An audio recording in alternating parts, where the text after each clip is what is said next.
Good afternoon. Getting right down to business here. We are doing it live and doing more at 4 weekday afternoons. Mottek On Money, live on the air, 790 KBC, streaming live online worldwide at kbc.com. And the on-demand Mottek On Money podcast, kbc.com, Apple, iTunes, YouTube, and all your favorite podcast platforms. Rough day for the stock market today, with the averages snapping a 3-day winning streak to close lower today pretty much across the board. President Trump's plans to announce new automobile tariffs led the retreat, and at the closing bell, the Dow was down 133 points, the biggest drop in about a week. The S&P 500 ending the day lower by about 64 points, and the Nasdaq dropping 373 points. Tech stocks taking a big hit today at the finish. The sell-off was accelerated by the expectation that the president was going to make a big announcement after the closing bell, and indeed that happened. Also, we saw a sell-off in government debt, pushing the yield in the 10-year note to the highest we've seen in about a month. That's the one that impacts the fixed-rate mortgage rates. President Trump announcing tariffs of 25% on all cars not made in the U.S. and certain auto parts, but left out tariffs on many car parts. The president said the new auto tariffs will be collected starting April 3rd, which would be a day after the administration is set to roll out a anticipated plan for reciprocal tariffs. The president said he would place 25% tariffs on all cars made outside the United States, and that's a much wider net than most automakers had expected. Looks like the auto stocks have retreated or pulled into reverse here after the closing bell. Shares of Ford, GM down about 3%, 4% or so. Tesla shares slightly higher. Stellantis shares down about 4%. We heard from the St. Louis Fed president today saying the Fed might not be able to look through, in his words, the effects of tariffs on the inflation rate. Albert Musalem said today if there is a burst of inflation, then tariffs are first implemented, that could be ignored, but there's also a risk of second-round effects that could be pernicious and keep inflation above the Fed's 2% target, he said. Watching what's happening with cryptos, too, today. We'll be taking a closer look at that. Gas prices remain stubbornly high here in California compared to the rest of the country, despite government efforts to crush the oil industry here in California. A recent report by the LA County Economic Development Corporation, the LAEDC, as we heard directly from the CEO and president of the LAEDC, Stephen Chung, on this program, the LAEDC finds the gas and oil industry plays a significant role in California's economy, supporting more than 535,000 jobs and generating about $166 billion to California's economy. I'll discuss the latest on that with Catherine REHEIS-BOYD, president of the Western States Petroleum Association. Looks like we have some late-breaking TikTok news. The long-awaited deal to save TikTok from being banned from U.S. app stores is ticking down to completion, according to the New York Post. Charlie Gasparino reporting this. An investor group working with Vice President Vance has the contours of a deal in place, according to the New York Post, to rescue the popular short video app from extinction. Sources close to the situation talking to Gasparino. Vice President Vance is the president's White House point man in saving TikTok from a ban that under law is set to go into effect April 5th if the app does not divest from its Chinese ownership over concerns that the ruling Communist Party in China uses the platform to spy on American citizens. Meanwhile, another report shows TikTok's billionaire Zhang Yiming becomes China's richest person. The founder of TikTok, owner ByteDance, has a fortune of $57.5 billion, according to Bloomberg. Joining us live now on your markets, the economy, your money, the whole works, a giant on the business scene, the one and only Steve Forbes on the line, chairman and editor-in-chief of Forbes Media, which includes Forbes magazine and the authoritative billionaires list. Steve Forbes, also a former Republican presidential candidate, taxpayer and tax reform advocate. Steve Forbes, also author of numerous books, including one of his latest titled Inflation, What It Is, Why It Is Bad, and How to Fix It. Steve Forbes, thank you very much for taking the call here this afternoon. Great to be with you, Frank. Really a privilege to be on. We're always honored to have you with us here. It's always a great day when I hear Steve Forbes is on the line, so thank you very much for taking the call here. And, of course, the news cycle has accelerated since President Trump took office. Take it from the top on this latest announcement here on the tariffs on auto parts and automakers. Give us your latest reaction here. Well, I think we have to remember a tariff is a tax, a sales tax. And that's going to really discombobulate the market. It's going to hurt auto prices. is going to raise, if it goes into effect semi-permanently, it's going to raise the price of a typical car by several $1,000s. And what it gets to is the need for a real strategy on what the president's strategy is on tariffs. This thing came out of the blue. We have a deadline of April 2nd when he's going to unveil his reciprocal tariffs. What people want is, one, what are the rules of the game? What are the metrics so that they can plan? And this ad hoc approach is simply really undoes supply chains, puts a wrench in there. So we need stability, stability on tariffs. And this underscores, however, the need for a big, huge, beautiful tax cut. The tax cut is in the bowels of Congress right now, and the White House needs to really get focused on it the way they were in President Trump's first term, when they had a real operation in the White House, pushing this thing, getting organizations behind it to generate support, and that's what's needed now. If we don't get a big tax cut by in the next few months, we're going to have a slowing economy, and that's not going to be good for the country or for the Republican Party. So the tariffs should have been done after passing a big tax cut, not before. And that's why you have all the ups and downs in the markets. People don't know what's happening. On the air live with Steve Forbes. Steve Forbes, what about the potential impact here? You wrote the book on inflation, and we've been talking about inflation certainly during the Biden years. But if these tariffs go through as what's on the table now, what do you see ahead for inflation? Well, what it's going to do is raise auto prices, which is going to affect family budgets. And one of the things, though, I wish the Federal Reserve would realize is a price hike like that is not something that can be cured by depressing the economy. And the Fed should just focus on a stable value for the dollar. And if you get something like a shutdown, as we did during the pandemic, or these tariffs, which could raise costs if they're made permanent, or some other disaster, that's something the Fed can't control. Manipulating interest rates isn't going to change car prices. It's just going to slow the economy. So the Fed needs a real remodeling of the way they look at the world and the way they operate. They're a force that is going to be hurting the economy in the months ahead. On the air live with Steve Forbes, getting back to that tax bill and the expected extension of the 2017 Trump tax bill and the tax plan there. What's holding it up at this point, and how do you expect it to play out ultimately?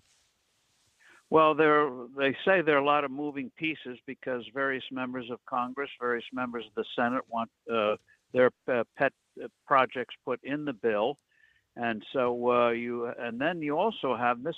This sounds rather nerdy, but this is the way Congress works.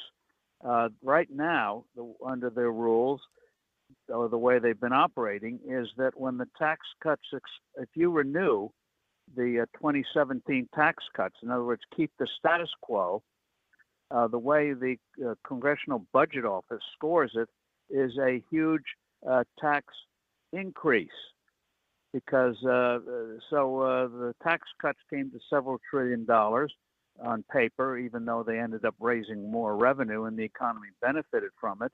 But the way they score these things, they consider it a huge tax increase just keeping the status quo. So it would be like you go to a store and they have a 10% sales tax, and they keep the 10% sales tax, but they count it as a tax increase. People scratch their head. What are you talking about? Well, this is the way Congress works. So they've got to do the scoring right, and that is keeping the current tax bill, keeping the current tax code is not a cut in taxes. It's just keeping what you have. So they got to sort that kind of stuff out.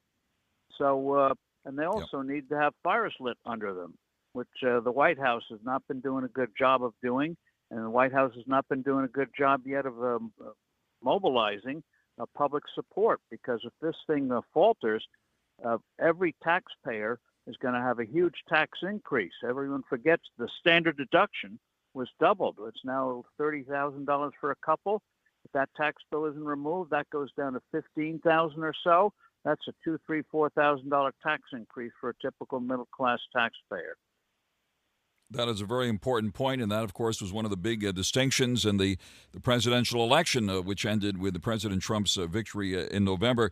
We saw the Wall Street Journal article today. The headline is "Businesses Bristle at a GOP Tax Proposal." This one says congressional Republicans may consider capping corporations' ability to deduct state and local taxes from federal taxable income, and business lobbyists are rallying to fight that potential change, which would raise hundreds of billions of dollars over a decade. Repealing or curbing the so-called sea salt would raise money to pay for cuts. What's your reaction on that important story? Well, that means a higher tax on businesses, and what gets lost in the discussion is, where do businesses get the taxes to pay, get the money to pay for those taxes? They get it from charging you more, paying workers less, paying shareholders less. They're merely a tax collecting agency. But politicians love to say only business will pay for it, not wanting you to know that you, the people, we the people pay for it, and what we buy, workers pay for it because there's less money to pay them, and shareholders of publicly held companies, that means smaller profits, smaller dividends, and that means weaker share prices, which is not good for pension funds and 401ks and IRAs. So it's bad all around. You see all this? They shouldn't be removing taxes. They should be renewing taxes, not removing them. Do you see all these machinations as? Go ahead. No, they should be keeping the tax cuts that were passed and not removing them, which is what they would do with what they call sea salt. Right, sea salt is right. The corporate salt, right? So you see all these machinations here. This sausage making, basically. Do you see this ultimately as short-term pain for long-term gain? Will this all be hashed out? And what do you see ahead for all of this and for the economy and indeed for the markets? Well, the key is getting that first, the 2017 tax bill renewed, so families don't have a $2,000 to $4,000 tax increase, and then putting in new tax cuts, which the economy is going to need with these tariffs going in and other things that are being done. So, do the tips, do the Social Security, and also reduce taxes on individuals, the tax rates on individuals. We need all the tailwinds we can get, and but it's all up in the air right now, and that's another uncertainty, Frank, that I think is making the market very volatile. I've heard the word uncertainty a couple times here now. You ran for president years ago, and certainly election integrity has been an issue for quite some time. President Trump signing the election order yesterday, sweeping executive action to overhaul elections, including requiring documentary proof of citizenship to register to vote in federal elections and demanding that all ballots be received by Election Day. Your reaction to that big news this week?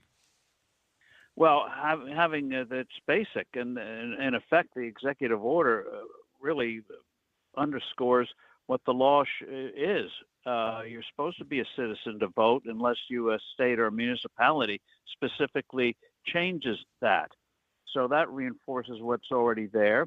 And one thing that gets overlooked in that executive order is finally enforcing something that was passed by the federal government years ago. Years ago, Congress passed a law giving states grants if they improve their voting machines and other things. And one of the conditions, and all the states took the money, of course, one of the conditions is that you clean the rolls, the voting rolls of people who have moved, people who have died, or otherwise shouldn't be on the voting rolls. I think in L.A. they found out when they were forced to do that, several 100,000 people on the voting rolls were taken off. And what the executive order requires is that every state and the municipality take people off the voting rolls who shouldn't be on them. And it's amazing. We have millions of people on these voting rolls who shouldn't be there, who've moved or whatever, died. Yeah.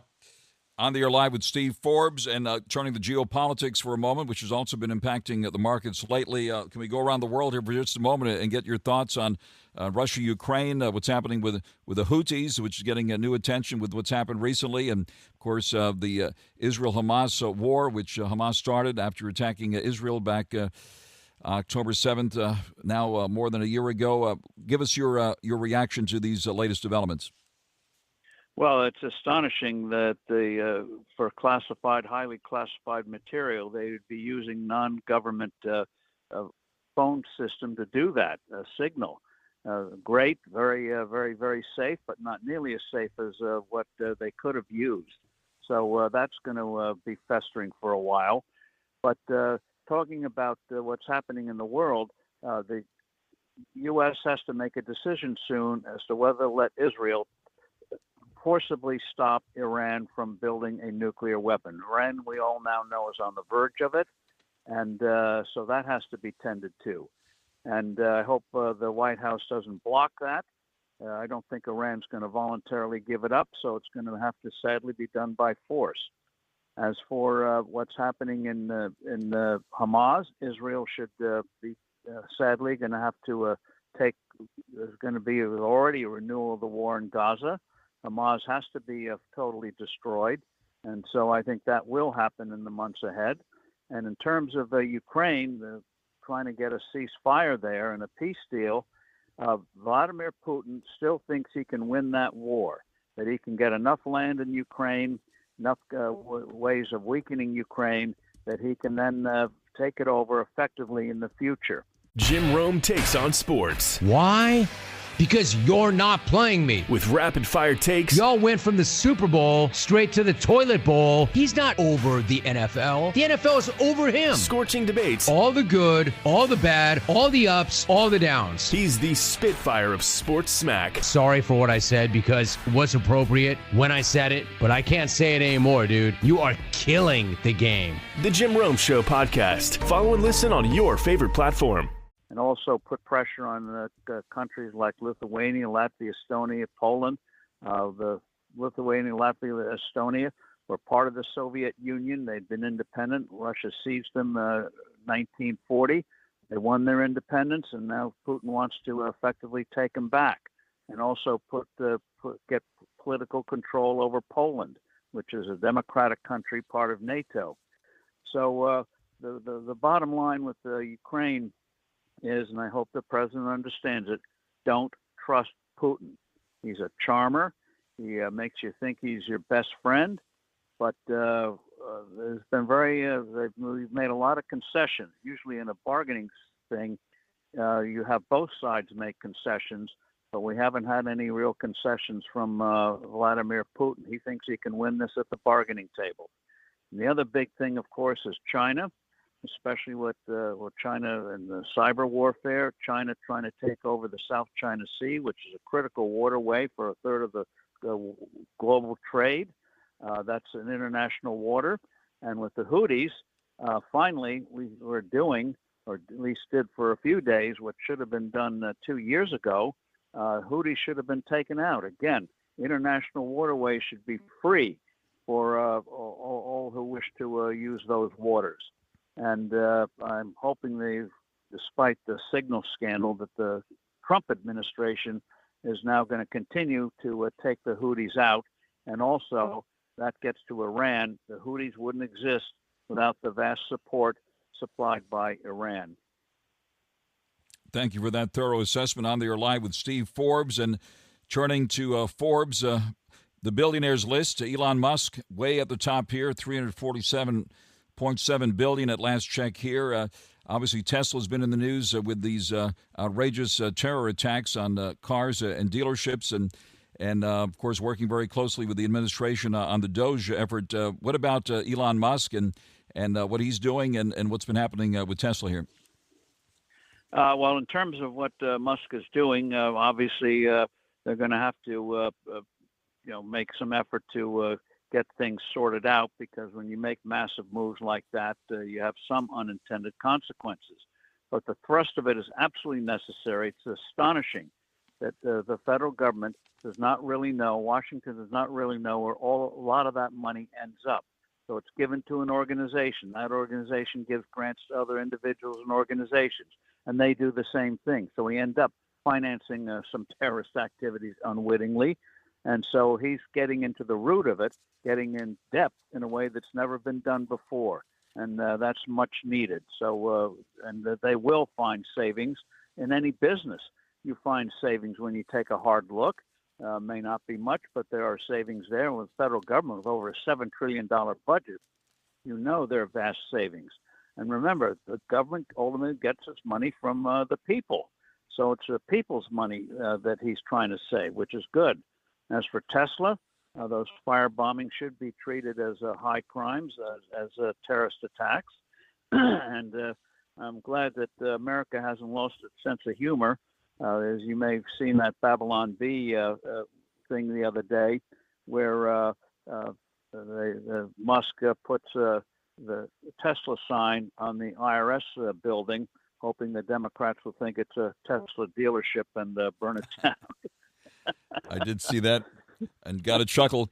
Steve Forbes, thank you very, very much. Wish we had even more time here, and so very grateful for your generous spending the time with us here this afternoon. We do appreciate it as always. Steve Forbes, live with us here, Chairman, Editor-in-Chief of Forbes Media, which includes Forbes Magazine. Thank you very much for joining us live this afternoon. It's been an honor. Thank you. Thank you very, very much. And, of course, the latest book, Inflation, What It Is, Why It Is Bad, and How to Fix It. Steve Forbes live with us here on Mottek On Money, 790 KABC. Mottek On Money continues, 790 KABC. Good afternoon. Rough day for the stock market with, once again, tariffs in focus. And after hours, we see some of the automakers moving lower. The president placing a 25% tariff on all autos not made in the U.S. GM, Ford, and Stellantis shares dropping in after-hours trading. The Dow came in for a closing loss today of 133 points, selling at 42,455. The S&P 500 down 64, back to 5,712. And the NASDAQ taking a tumble today, down 373 points to 17,899. The yield in the 10-year note, which impacts the fixed-rate mortgage rates, now back up to 4.35%. Bitcoin rallying today, up more than 300 now, just shy of 87,000. Ethereum slipping slightly, just below 2,000 at 1998. And Doge at the moment at 19 cents. The volatility index today spiking 7%. Gold right now hovering at 3,023 and change. Silver above 34 again at 34.06. Platinum hovering at 968 and change. And now the latest news here in 790 KABC. Mottek On Money continues, 790 KABC. Good afternoon. Gas prices here in California remain stubbornly high compared to the rest of the country. I'm looking at the average price for regular gas in Los Angeles now. $4.66 is the average price. $5.03 the average price for premium. $5 a gallon for diesel. That compares to, the national average. $3.15 is the national average for regular. We're paying $4.66. $3.98 the average price for premium. We're paying $5.03 on average, and diesel $3.61 is the average price. We are paying $5 a gallon. Despite government efforts to crush the oil industry here in California, a recent report by the LA County Economic Development Corporation, the LAEDC, finds the gas and oil industry here in California plays a significant role in California's economy, supporting more than 535,000 jobs and generating about $166 billion in California's economy. Joining us live now is Catherine REHEIS-BOYD, president of the Western States Petroleum Association. Thank you very much for taking the call here this afternoon. Yeah, thank you for having me. It's been a while since we chatted behind live microphones. Certainly want to get your reaction to the LAEDC report, which we heard directly from Stephen Chung here on this program when that report came out. Certainly big news for the oil industry here in California. Yeah, I mean, I think it's really important. The report really details how this California's oil and gas industry is really essential to our state's economy. And I don't, whether we're talking jobs, wages, tax revenues, the investment that our companies make. You noted the 540,000 total number of jobs that this industry supports.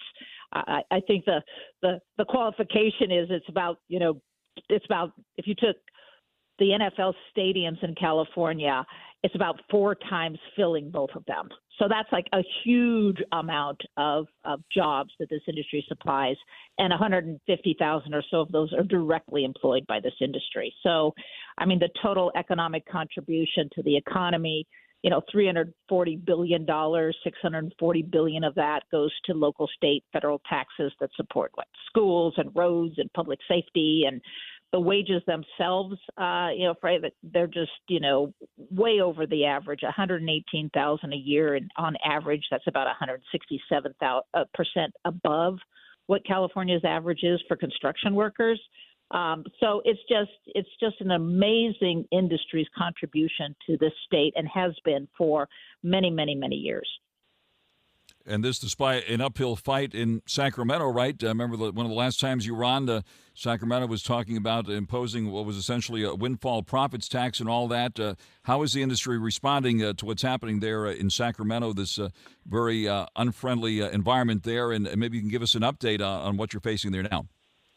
Yeah, I mean, the challenges for this industry are huge, and it really goes back to what we've talked about before, right? Technical realities get in the way of aspirational dreams, and hope is not a plan. And we have been suffering with uncertainty, unpredictability, and really relentless cost structure in the state of California, not only for this industry, but for many.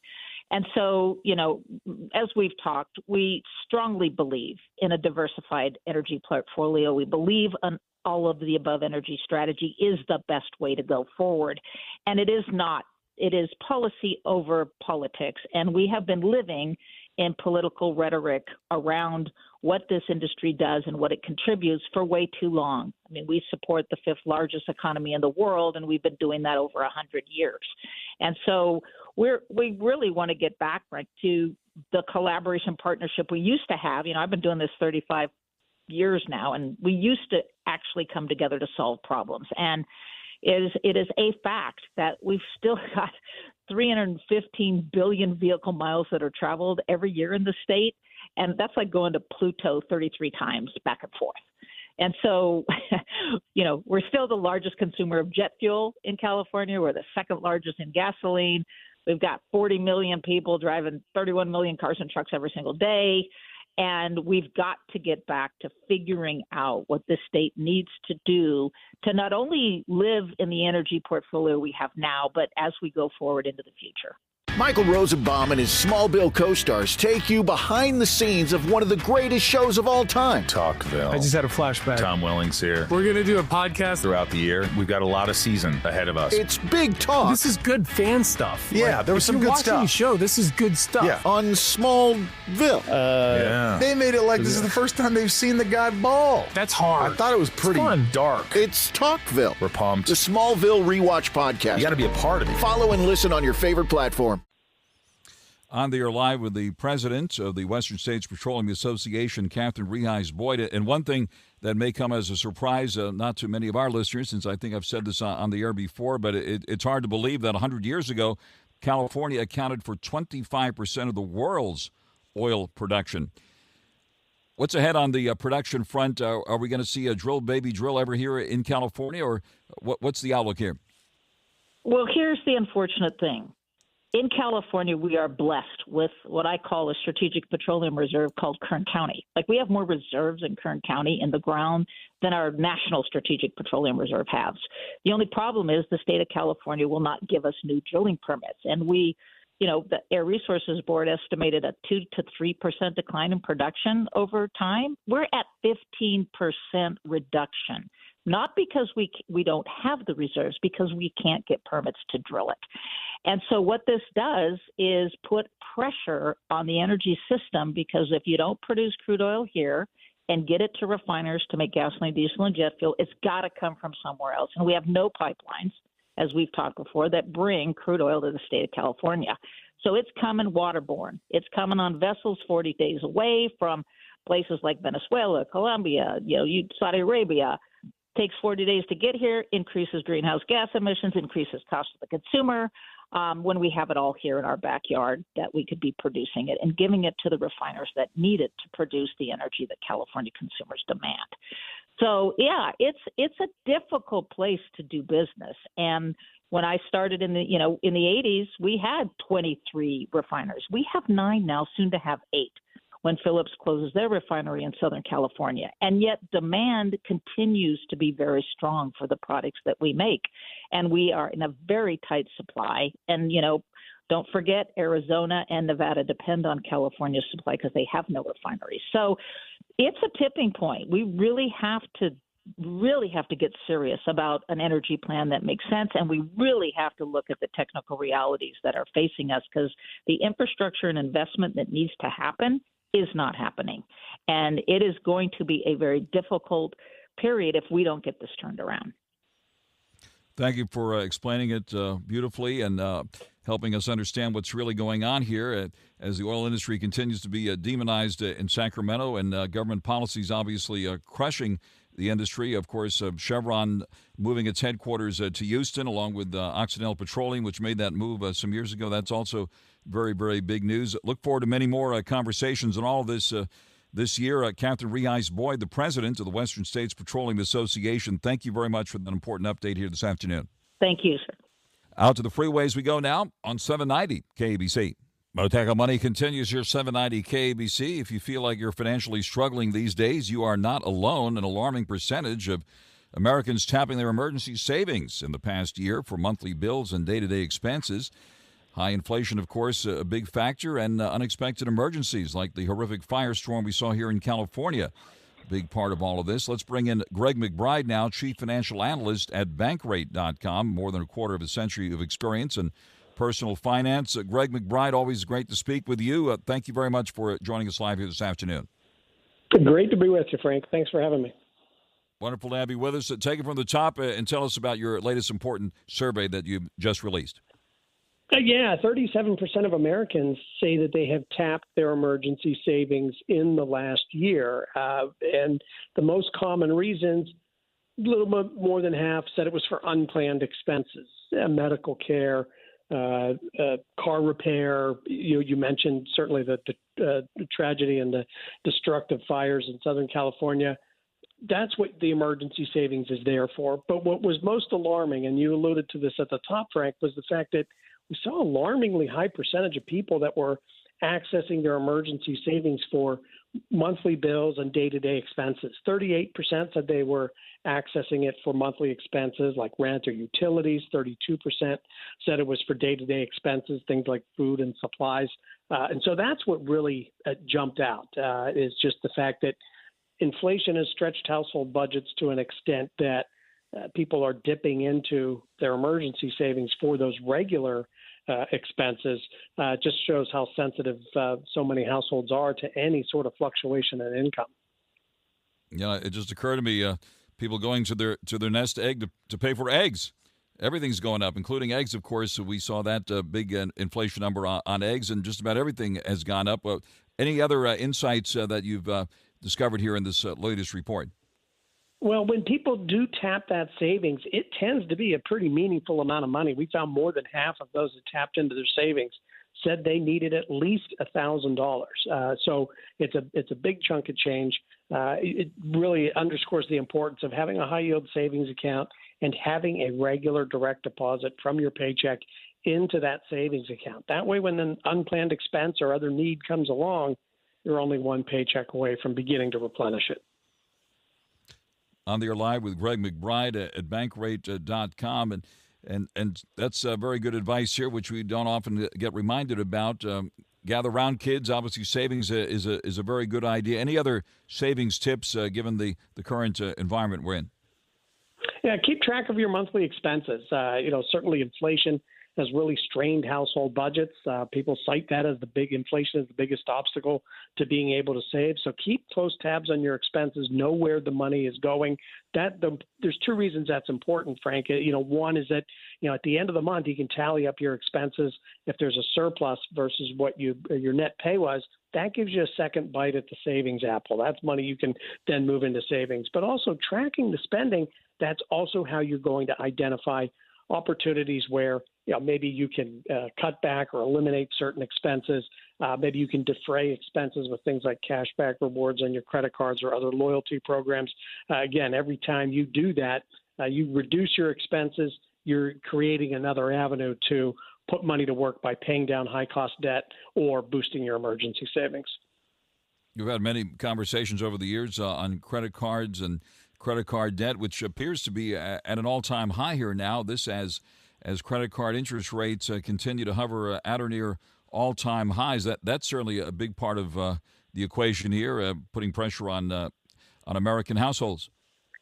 It certainly is. A third of households say they have more credit card debt than emergency savings. And that's, it's a little bit better than it was the 2 previous years, but it's still head and shoulders higher than anything we had seen prior to 2022. And that's another one that really speaks to how inflation has decimated household budgets. And when inflation picked up in 2022, that's when we noticed more and more Americans carrying credit card balances, carrying larger balances, and carrying those larger balances for a longer period of time. All right, seems to be a lot of uncertainty. We hear that word every 5 minutes these days on the economy and the markets, and anxious times for consumers with all of these factors that you just mentioned. What about the readings on the mood out there? We've been getting some new readings on consumer confidence, business confidence taking a hit lately. What's your reading on the mood out there? The mood is those sentiment indexes, I think, really hit at just how confidence has been dented, particularly among consumers. We see consumer confidence at some of the lowest levels we've seen since the financial crisis. Business sentiment has also been dented. That's the one that really concerns me, because consumer confidence, when it dips or plunges like it has, it's a warning, but it's not necessarily a perfect predictor of future consumer spending.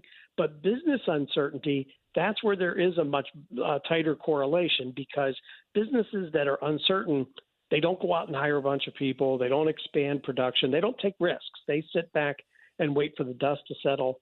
And that in and of itself can be a headwind to economic growth. So I think, yes, definitely the sentiment has been hit in a big way. So far, the actual hard economic data still pretty decent.